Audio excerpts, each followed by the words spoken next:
Hello friends, എല്ലാവർക്കും സ്വാഗതം. അപ്പോൾ ഇന്ന് ഞാൻ വന്നിട്ടുള്ളത് നമ്മുടെ ഇമ്മ്യൂണിറ്റി ബൂസ്റ്റ് ചെയ്യാൻ പറ്റിയൊരു ഹെർബൽ ഡ്രിങ്കുമായിട്ടാണ്.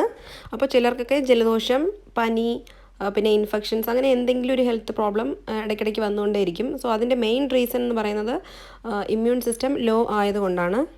അപ്പോൾ ഈ ഡ്രിങ്ക് പ്രിപ്പയർ ചെയ്യാൻ വേണ്ടിയിട്ട് ഞാനിവിടെ എടുത്തിട്ടുള്ളത് എന്തൊക്കെയാണെന്ന് നോക്കാം. 1/4 ടീസ്പൂൺ മഞ്ഞൾപ്പൊടി, 3/4 ടീസ്പൂൺ കുരുമുളക് ക്രഷ് ചെയ്തത്, പിന്നെ മധുരത്തിന് വേണ്ടി 1 ടേബിൾ സ്പൂൺ ശർക്കര, കുറച്ച് നാരങ്ങയുടെ ജ്യൂസ്, 1 ടേബിൾ സ്പൂൺ ഇഞ്ചി ചതച്ചത്, ഒരു ചെറിയ കഷ്ണം പട്ട, 3 ഏലക്ക, 3 ഗ്രാമ്പൂ. കുരുമുളകും ഇഞ്ചിയൊക്കെ നിങ്ങളുടെ ഇഷ്ടത്തിനനുസരിച്ച് നിങ്ങൾക്ക് ചേർക്കാവുന്നതാണ്. അതുപോലെ തന്നെ മധുരവും നിങ്ങളുടെ ഇഷ്ടത്തിനനുസരിച്ച് കൂട്ടാം. പിന്നെ ശർക്കരയ്ക്ക് പകരം നിങ്ങൾക്ക് ഹണിയും യൂസ് ചെയ്യാവുന്നതാണ്. 2 ഗ്ലാസ് വെള്ളം, ബേസിൽ ലീവ്സ്, ഇത് ഓപ്ഷണലാണ്. ആദ്യം നമുക്ക് ഏലക്ക, പട്ട, ഗ്രാമ്പൂ ഇത് മൂന്നും കൂടി പൊടിച്ചെടുക്കാം. എന്നിട്ട് ഒരു പാൻ അടുപ്പിലോട്ട് വെച്ച് അതിലോട്ട് വെള്ളം ഒഴിച്ചു കൊടുക്കാം. ഇനി ഇത് ചെറുതായിട്ട് തിളച്ചു തുടങ്ങിയതും അതിലോട്ട് മഞ്ഞൾപ്പൊടി ചേർത്ത് മിക്സ് ചെയ്യാം. ഇനി ഇതിൻ്റെ കൂടെ ഏലക്ക, ഗ്രാമ്പൂ, പട്ട ഇത് മൂന്നും പൊടിച്ച് വെച്ചിട്ടുള്ളതും കുരുമുളകും ചേർത്ത് കൊടുക്കാം. ഇനി നമുക്കിതിലോട്ട് ഇഞ്ചി ചേർത്ത് കൊടുക്കാം.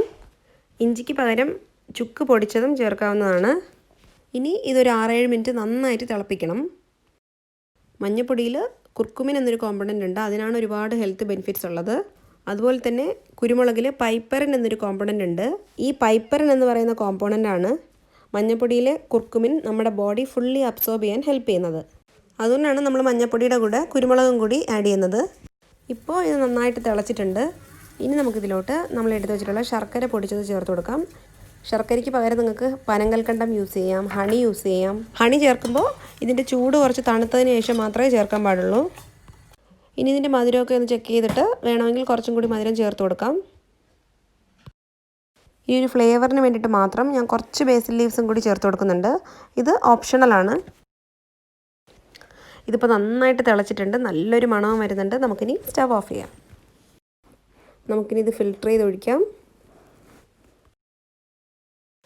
ഇനി ഇത് ചെറുതായിട്ടൊന്ന് തണുത്തതിന് ശേഷം നമുക്കിതിലോട്ട് കുറച്ച് നാരങ്ങയും കൂടി ഒഴിച്ചു കൊടുക്കാം. അപ്പോൾ നമ്മുടെ ഇമ്മ്യൂൺ ബൂസ്റ്റിംഗ് ഹെർബൽ ഡ്രിങ്ക് ഇവിടെ റെഡി ആയിട്ടുണ്ട്. അപ്പോൾ നമ്മുടെ ഇമ്മ്യൂൺ സിസ്റ്റം സ്ട്രെങ്തൻ ചെയ്യാൻ ഹെൽപ്പ് ചെയ്യുന്ന ഈ ഡ്രിങ്ക് നിങ്ങളെല്ലാവരും ട്രൈ ചെയ്ത് നോക്കണം. ഡെയിലിയും നിങ്ങൾക്കിത് നിങ്ങളുടെ ഡയറ്റിൽ ഇൻക്ലൂഡ് ചെയ്യാം. അപ്പോൾ നിങ്ങൾക്ക് ഈ വീഡിയോ ഇഷ്ടപ്പെട്ടെന്ന് വിശ്വസിക്കുന്നു. ഇഷ്ടപ്പെട്ടെങ്കിൽ പ്ലീസ് ലൈക്ക് ചെയ്യുക, ഷെയർ ചെയ്യുക, സബ്സ്ക്രൈബ് ചെയ്യുക. കൂടെ തന്നെ തൊട്ടടുത്തുള്ള ബെല്ലൈക്കണും ക്ലിക്ക് ചെയ്യുക. Thank U.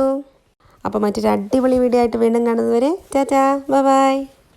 Please subscribe, like, share and subscribe. Thank you.